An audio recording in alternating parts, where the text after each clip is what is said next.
एक गांव में 3 भाई रहते थे। अहमद, बिलाल और हमजा। उनके वालिद का इंतकाल हो चुका था और उनके पास एक छोटा सा खेत था।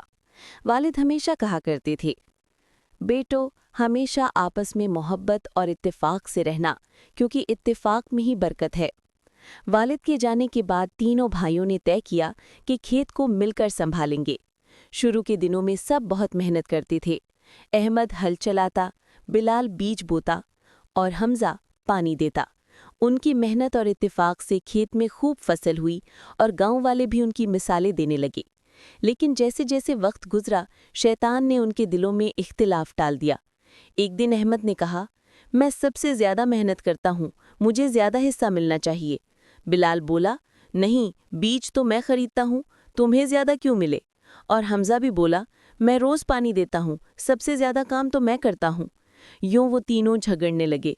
अब उनमें न सलाम था न बातचीत। हर एक ने अलग अलग खेत का टुकड़ा ले लिया। लेकिन जैसे ही उन्होंने अलग अलग काम शुरू किया, बरकत खत्म होने लगी।